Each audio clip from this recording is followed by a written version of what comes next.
Dracula, Frankenstein, The Wolfman, The Hunchback of Notre Dame, Phantom of the Opera. Where those movies were shot, that area is still here and we still use it today. Now, the way we're going to do this while we're on the trolley, you're going to hear from me. When we get out and we walk around, you're going to hear from Oscar. So stick with him. He's going to take you to big, massive movie sets. Now, we have sets on this lot that have been used in the Batman films, the Spider-Man movies. We have sets from Dirty Harry, sets from Captain America, Austin Powers. A lot of these are not even Universal films. Our studio is by far the largest in Hollywood. As a result of the size, we're not just a production facility, we're a rental facility. And also, oh, here we go, Real Live Heroes, another area on the lot. Scarface with Al Pacino shot in there. Warner Brothers, they rent that out when they do the Batman films. They'll build massive evil lairs inside. The main gates for the movie studio over on your left-hand side. When your name is Steven Spielberg, that's where you come into work, which he does. His offices are on the lot. The Granite 10 buildings on your left, these are called sound stages. Look inside of some of them. You're looking at padded walls, padded floors. These buildings are virtually soundproof. This is where a good amount of filming, maybe 60-70% of an entire production, will be done inside the soundstage. Even scenes that take place outdoors can be filmed inside of these stages. We've been working on a reboot to a big TV series, Saved by the Bell. The reboot with many of the original cast members over on your left-hand side. You know, in the past, Murder, She Wrote, Quantum Leap, Matlock, Simon & Simon, Rockford Files, The Incredible Hulk, $6 Million Man, Desperate Housewives filmed over there. We had the White House set up, the West Wing, not the TV series The West Wing, but we built the West Wing for a TV series that we had a few years ago. Now, to show you how we can utilize every inch of the lot, it doesn't have to be a soundscape or a backlot set. On the other side of these trucks on your left is a massive parking structure. That's exactly what that is. It's a parking structure for movie executives. However, on CSI, about 97 murders were discovered in that parking structure. So sometimes they just set up the lighting and the camera equipment and go to work anywhere on the lot. In the second Jurassic Park film, The Lost World, there was a scene where two T-Rexes were fighting over this massive research lab. And they pushed it over a cliff. The parking structure was the cliff. Coming up on your right-hand side, stages that were constructed in the 1950s, largely for the growing television industry. Over the years, NBC and Universal, could we hold like right in this spot for just a second so they can see?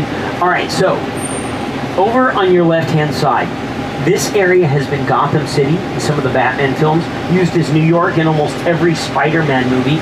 In Austin Powers, this was London during the 1960s and London during the 1980s. You can see it's now set up for a time period, a period piece, I should say, with a little bit of snow on the ground. Artificial snow, sometimes snow machines are brought in for this. In Spider-Man 2, Doc Ock chucked the car right through one of the windows over here. They had it set up as a cafe. They actually connected a car to a catapult and threw it through the building, which meant that Columbia Pictures would have to rebuild whatever they broke. Transformers, done by Paramount. The reboot of Knight Rider, here's Kit. The Ferrari next to that was actually used in Magnum PI. It's not a real Ferrari though. This is one of the stunt vehicles with a Volkswagen engine, roll bar, stunt seats, and a fiberglass chassis. The car next to it, Biff's car from Back to the Future Part 1 and 2. Flying Cars of the Future from Back to the Future Part 2. And the Flintstones. There's Fred's car, Barney's car. And Fred's sports car when he gets this raise and promotion by Mr. Slate. The most successful franchise in the one that, let's see, we started in 1912, so add up those years, that's right. The most successful franchise we've ever had, beating the Jurassic Park and Jaws franchises put together, is Fast and the Furious. Over on your left, modified vehicles from Fast and the Furious. We're going to see more a little bit later, maybe even get over the cliff, and the cliff was a parking structure. Well, on your left is that research lab, and on the screens above your head is that seat. Now, you can see plastic. And, oh wait, what do we have here? Look sharp, guys.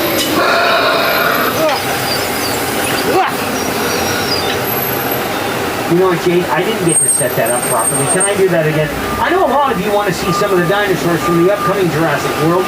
We've got a lot in the series, so if you want a good photo, just stick your head out, stick your cameras out there. There you go. Okay. Now, you know what, Jade? I didn't set that up very well. I wonder if I could try that. Yeah, let's go that way. Let's go forward. We've already seen all of this. There's the research lab. Let's check out this. The good thing is the spinners won't spin a third time, but you'll get a good stop. Yeah, no, don't slow down whatever you do. Okay, that was a lie. Dinosaur bones, thanks for that. Dinosaur bones are carved from styrofoam, painted, and then the moss is sawdust with green food coloring just spackled onto the tree.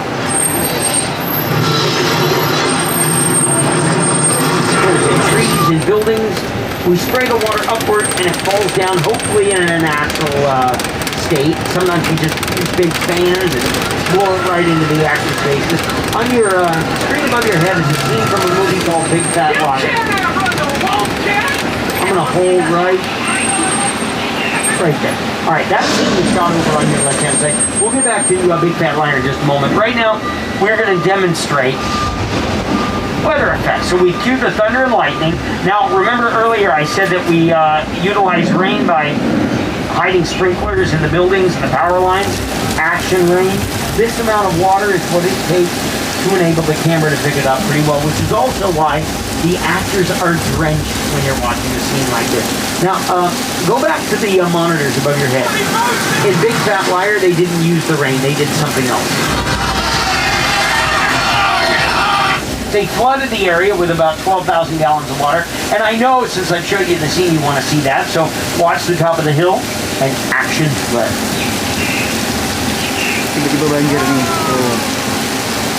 Here it comes. That looks like more than 10 or 12,000 gallons. So protect yourselves on the left.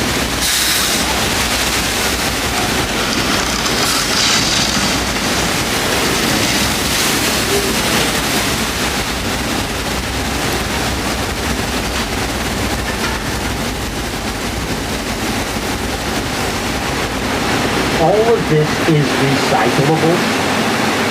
The water is going through a tunnel. A pump takes it back to the top, ready for take two in 1 month.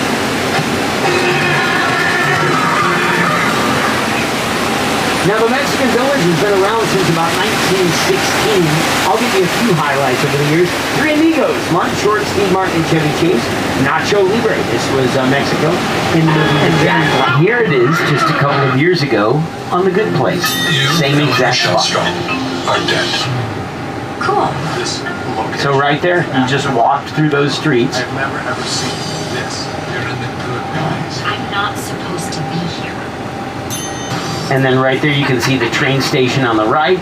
You can see yogurt right in the center, and then the area for Pirates of the Caribbean over on the left. It was going to that place. Maybe it's not all that bad. Now, hey guys, in front of you, or in front of us, is another one of our attractions. This is not a 3D attraction. You don't need 3D glasses. It is our subway station set. Today decorated to look like a BART station, which is Bay Area Rapid Transit, one in San Francisco. Detail is pretty expressive. However, it doesn't have to be San Francisco. Here it is on the screen. The same exact set in the TV series Bones, but now it's Washington, D.C. And they didn't change the structure. They just took the maps away. They took the posters away. What says Embarcadero Plaza, they would replace. We're going to circle around one more time. All right. So they would, we're going to come back around. We're not situated in the right spot.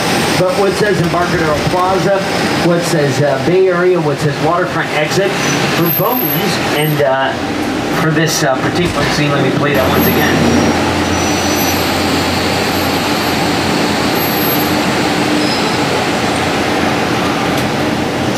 I heard a rumble. Rumble in the jungle. There you go. Los Angeles. I would not know. Never too late to panic.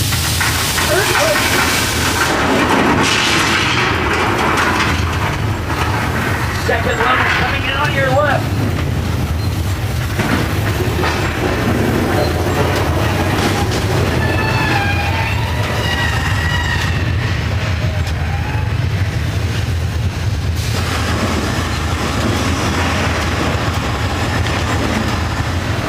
On the right, the ground is buckling.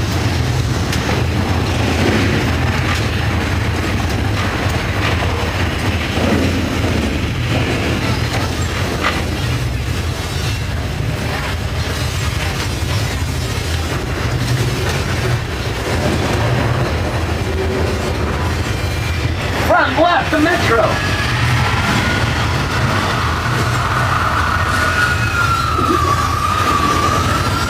Well, just like in any other disaster films, when you think you're safe, things get worse. Hold your breath.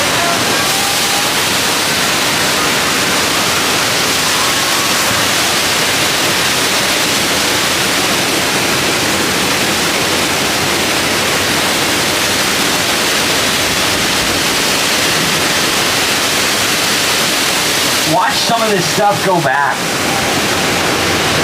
In about 25 seconds, this entire set, including the water, will reset and ready for take two. That registered about an 8.3 on the Richter scale. We'll show you shark attack or not. It's going to be the best summer you've ever had, right? All right, here we go. Caught one of the sharks earlier. Clearly not the right one. Member from the Amity Police Department. His anti-shark music just got worse. That fin is attached to a 25-footer for sure, heading right for the Amity police officer.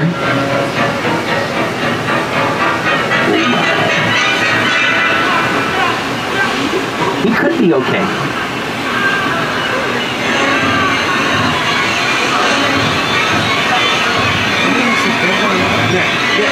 No, maybe not now. All right, we tied bait under the yellow barrel. Jade, will you park somewhere safe, like behind the high voltage and flammable gas? Because nothing could possibly go wrong there. All right, that bait is tied to the, oh, I think he just pulled it. Sparks are flying.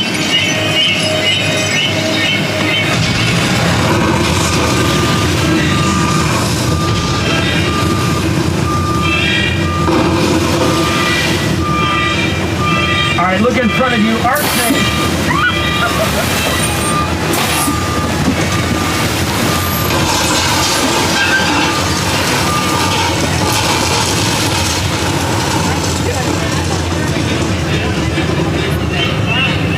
The salt water and the current. Well, they fell apart, all three of them. And so day after day after day, they filmed absolutely nothing. Two of the main actors were fighting with each other publicly. One actor went on television and told people he was sorry that he signed up to do this film. And it's not going to be good. Don't see it. I can't tell you who, but that was Richard Dreyfuss.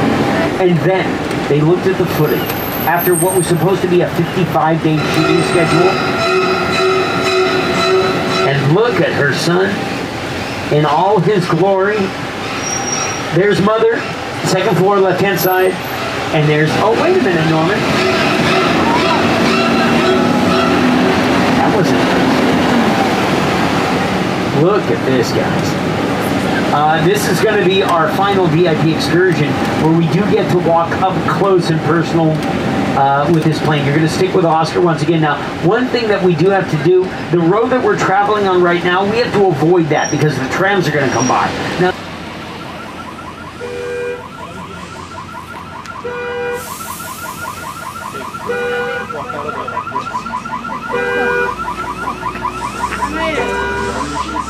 and then that one after you.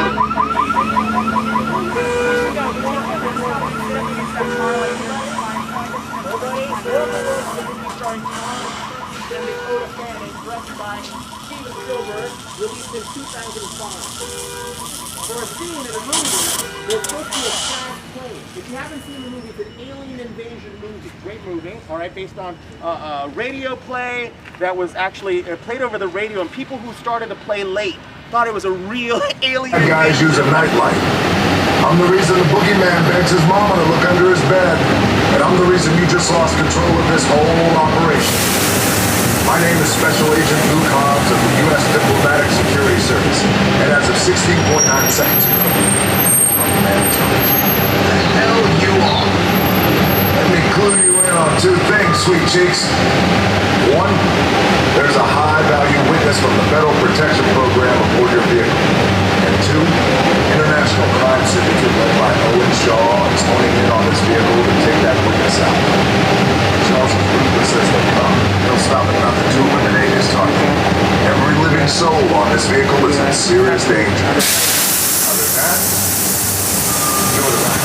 This is not your jurisdiction. Cheers now, stink pickle. I'm so tired of you staying there stepping in just whenever you feel like. Muted. Okay, here you go. Nice. We'll hide out in here. Wait a minute. This is like Jade's place. That's a new show, Jade's place.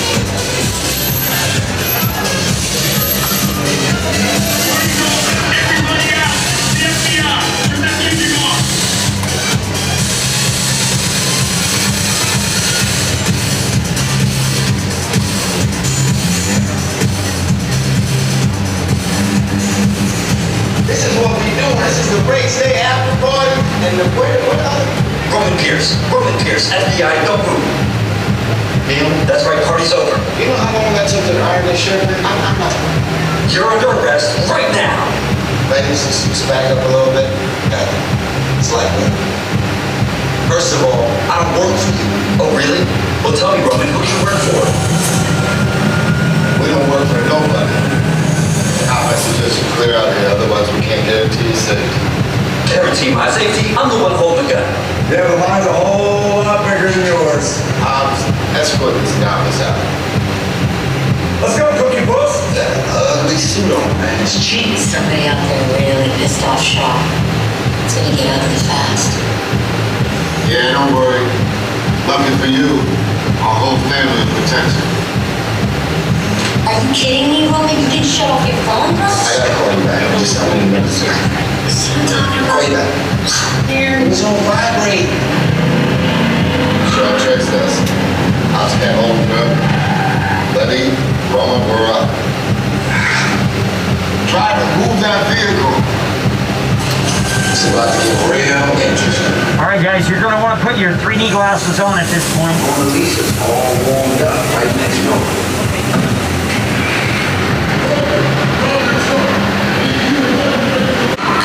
Kembali lagi guys, masih dalam running juga.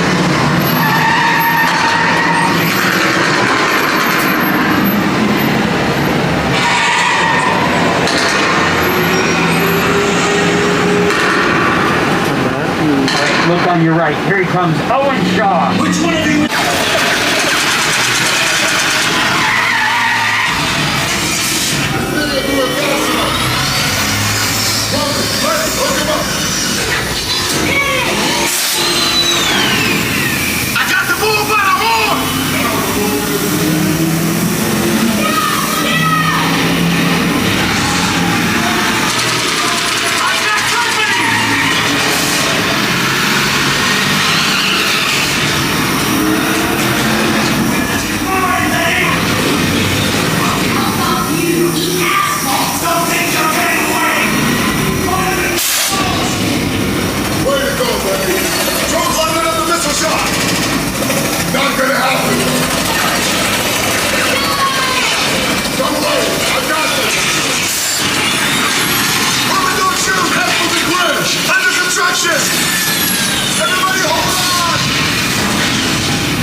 Those driving lessons are really paying off. That was fantastic. And I think I can hear our sponsor. Is there the last word? Well, good job, everybody. You've protected the witness and you can resume breathing. Studio tournya sudah beres guys. Sekarang kita mau masuk ke dalam wahananya, beberapa wahana. Masih ditemenin sama tour leader yang sama. Kita akan nyobain beberapa rides di sini ya. right there. And then follow me, guys. We're gonna do 3 rides and then have lunch.